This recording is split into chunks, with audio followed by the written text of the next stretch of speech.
Kit Squad. Welcome to the second Sunday of our Sunday morning chat. I am so glad that you are here, and today we're going to be talking about the health benefits of coffee. So grab your cup, grab a blanket, make yourself comfortable, and let's jump on in to this episode.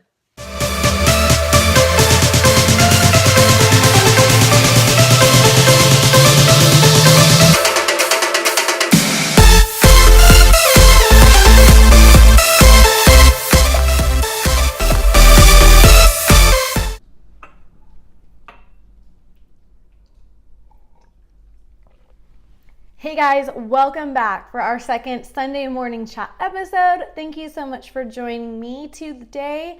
It is so wonderful. It is the start of the week and the start of your Sunday, and I'm so excited that you chose to carve out some time to spend it with me. So today we are talking about the 4 ways that coffee can help you get in and out of the kitchen faster. And I do have my notes today, so I'll try and stay on track. Maybe. I am known to ramble. So anyways, the first thing that coffee can help you do is wake you up in the morning. I mean, I've had 2 cups of coffee before I started this episode. Cheers. And I am totally just ready to start the day and to really figure out what I'm going to do and how I'm going to do it. And I've got all these ideas running through my head. It boosts your energy levels and makes you feel like you can conquer the day. And I think that is so important. You want to get up every single morning feeling like you can conquer your day, conquer your goals, whether it be with food or weight loss or meal prepping, whatever it may be. It may be just getting up with the alarm. So just whatever boosts your energy level and makes you excited. Cheers to coffee. And the second thing is that it helps you lose weight. Nobody's ever told me that before. What happens is coffee can help you curb your hunger. So when you've ever been hungry and you really weren't, which is probably a lot, we tend to stress eat, or we will eat when we're bored. Usually our body is telling us we are thirsty and you should be having some water. However, if you can't seem to curb the appetite, go in and grab a cup of coffee. It's gonna kind of subside that hunger and make you feel a little bit better until you can get to your next meal on whatever plan that you are on. And if you're not on a plan, even if it's just getting to the next place where you can get food, getting yourself home or in getting dinner on the table, grab a cup of coffee. It's a great way to curb your hunger, and you won't be eating as much, which will help you lose weight. Number 3, and cheers to number 2, helping you lose weight. Number 3 is it can help you up your game. What are you saying, Ashley? Up your game. What game? I've got game. I don't have game. I really don't. It's probably why I'm still single. But that's for another episode, not even on this channel. Probably with a therapist or something. I don't have one. Anyways, I'm getting off topic. All right, number 3, it helps you up your game. Coffee can actually help boost your brain performance, making the tasks that you felt that you couldn't do totally reasonable, like meal prepping. Hello. It will help you get in and out of the kitchen so much faster if you can prep your meals and do it for 3 days. If you click the link above, that will take you to the video where I talked about the beginner steps to meal prepping and the 3-day plan, which you should really check out because nobody really wants to make their whole meals for a week. That sounds completely awful. And I just don't have time for that. Shit. Anyways, I don't have time for that. If you're children, so sorry. Okay, but I don't have time for that. I can do about 3 days in a row. Sometimes I can prep a little bit longer, but I think typically that's about average for people. It keeps your stuff fresher. And if you can manage doing that, do it on a Sunday morning, prep your food with your cup of coffee, you will be in and out of the kitchen so much faster. So cheers to number 3. All right, so coffee can also keep you healthy. So who knew, right? That coffee can actually boost your immune system and even alter premature death. This is like my public service announcement factoid. Here we go. So drinking coffee, like I said, can boost your immune system and even alter premature death. What? It'll keep me young forever? Is this like vampire blood juice? I don't know. That's really creepy. I don't know why I said that.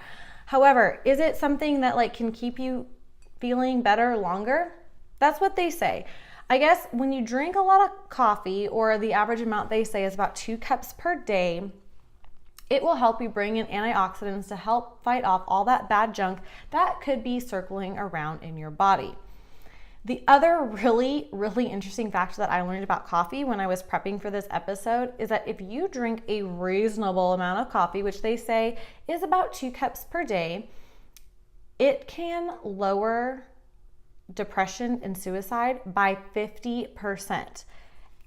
I mean, to help fight depression, which is obviously everyone knows is a huge, huge problem here in the States. And I am a big supporter of research that goes into depression and suicide. I mean, we've got some big issues to deal with, but that's again for a whole nother episode. It goes back to coffee. If coffee can help you feel better, I think that's like the greatest dose of medicine that you could possibly take every day. And the reason for that is because the coffee stimulates your nervous system. When it stimulates your nervous system, it's helping activate the dopamine and the serotonin levels to boost within your body. And those are the things that make us feel happy. So, cool fact, that was my huge public service announcement. If you're feeling sad, grab a cup of coffee, definitely still see somebody. I'm not making a joke or taking this lightly at all. I just thought that was really interesting that something so simple can change the way that we act and the way that we feel. And if that's through your daily cup of coffee, I really hope that you make an amazing routine. I think it also boils down to if you're just not feeling yourself, you grab that cup of coffee and it's going to stimulate the dopamine, the serotonin, all those things that make you feel really, really good inside, and goes back to helping you conquer the day. And I think when you can conquer the day and you're feeling better, all that wraps into getting you in and out of the kitchen faster.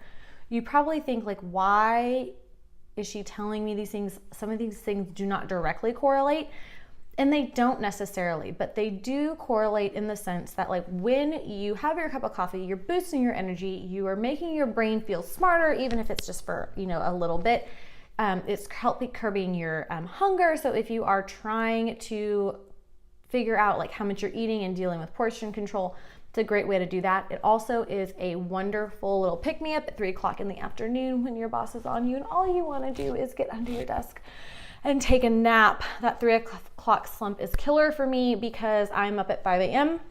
every morning, even on a Sunday. Just kind of getting my day going. That is what works for me. And we can talk about that a little bit later if you're interested. So this Sunday morning chat was kind of interesting. I went on a tangent about lots of things that probably were not relevant. I guess my biggest point and the biggest takeaway that I hope you get is that coffee can just stimulate your brain and your mind and your feelings and just make you a happier, more wholesome individual. And if you're not a huge coffee drinker, get the tea. The caffeine in the tea will do the same thing. And if you loved this video, I want you to tell me about your morning rituals in the comments below. And if you are new to this channel, welcome. You got to see a crazy episode of Ashley's Sunday morning coffee chat. And make sure that you subscribe and click the bell so you and I can get together every Sunday morning and have these little crazy chats about what is happening in your kitchen. And remember to cook better daily. Cheers.